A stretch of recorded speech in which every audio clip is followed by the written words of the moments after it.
जोहार, नमस्कार। आप देख रहे हैं जोहार संवाद। सबसे पहले तो आप सभी को गणतंत्र दिवस की ढेर सारी शुभकामनाएं।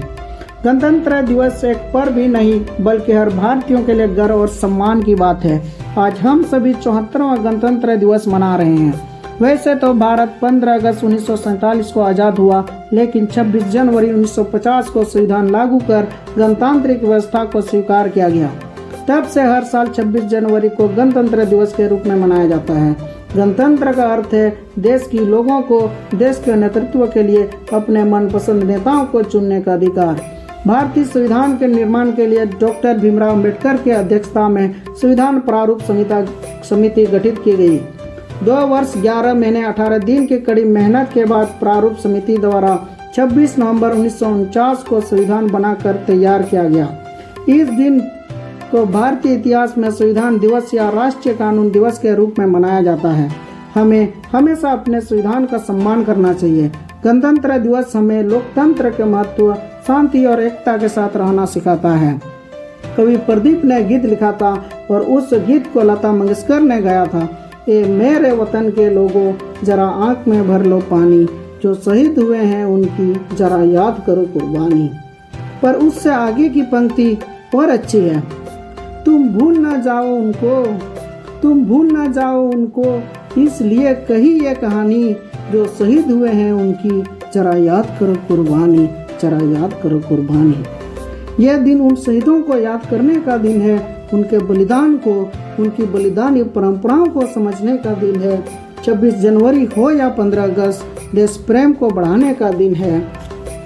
वर्तमान में हम सभी वैसे समाज में जी रहे हैं जहां हम ये समझ नहीं पाते हैं कि हम गंगा को पूजते हैं या प्रदूषित कर रहे हैं। याद रखें कि हमारा राष्ट्रगान में एक ही भारतीयता है। वह तुम्हें हिंदू कहेंगे, वह तुम्हें मुसलमान कहेंगे, लेकिन तुम भारतीय होने पर अड़िग रहना।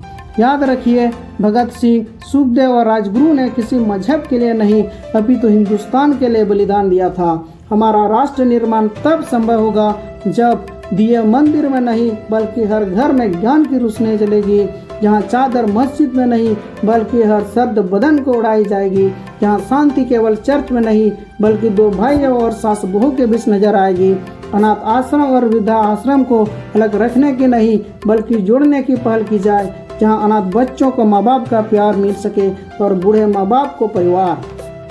इससे इतर अगर हम लोग झारखंड की बात करें तो झारखंड बन के 22 वर्षों में भी स्थानीयता नीति और नियोजन नीति नहीं बन पाई है, जबकि सरकार अपने हर सभा में झारखंड के स्थानीय को 3rd और 4th ग्रेड में 75% नौकरी देने का बात करते हैं। लेकिन सरकार ये तो बताए आखिर स्थानीय कौन है, कैसे चिन्हित करेंगे। अभी तक कोई भी सरकार हो, चाहे वह पक्ष में हो या विपक्ष में, केवल झारखंडियों को ठगने का काम किया है।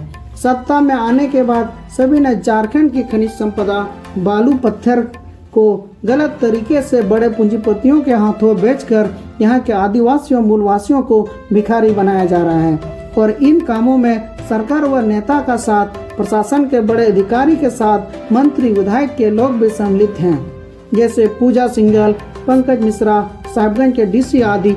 ऐसे कई भ्रष्ट लोग हैं जो झारखंड को दिमक की तरह चाट रहे हैं। मैं किसी राजनीतिक पार्टी का समर्थन या विरोध नहीं करता, लेकिन आप भी एक झारखंडी के नाते देखेंगे तो आपको भी मेरे जैसे हूबहू नजर आएंगे। वर्तमान हेमंत सरकार के 5 साल के कार्यकाल में 3 साल समाप्त हो गए, लेकिन जिस प्रकार से चुनावी घोषणा में हर साल 5 लाख नौकरी, यूजी, पीजी वाले छात्रों को बेरोजगारी भत्ता 2020 आदि पूरा होते नहीं दिख रहा है। युवा पढ़ लिख कर दर दर भटक रहे हैं, रोजगार के लिए अन्य राज्य पलायन कर रहे हैं। आप सभी को पता है, देश के 28 राज्यों में झारखंड सबसे धनी राज्य है। यहाँ के खनिज संसाधन, कोयला, अभ्रक, बालू, पत्थर आदि प्राकृतिक संपदा से भरा पड़ा राज्य है, लेकिन यहाँ के लोगों को जानबूझकर सरकार व नेताओं द्वारा गरीब बनाया जा रहा है। इन 22 वर्षों में CNT एक्ट 1908, SPT एक्ट 1949, पैसा एक्ट 1996 आदि को सख्ती से किसी भी पार्टी की सरकार ने लागू नहीं कर पाई है।